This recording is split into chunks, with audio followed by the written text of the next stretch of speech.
an entry point into this collapsed building. The stairwell halfway down this building here on the right. You can see the opening there.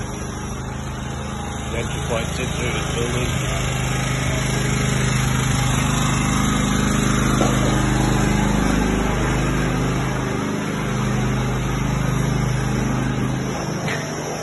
This is next door. Engineers check this building out, structurally sound.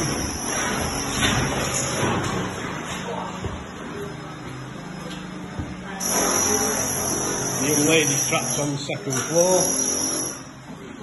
We've located her from the stairwell that I showed you before.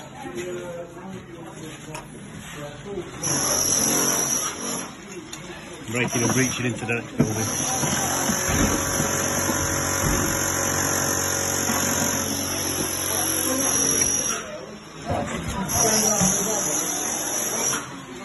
Separate entry point. Door in. No, I didn't go that far. I've got too much flex in it. Just to get into this.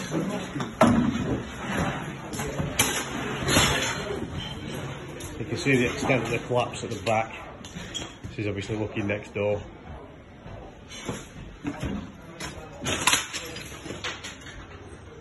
It's quite open at the back and narrows like a wedge of cheese all the way to the front.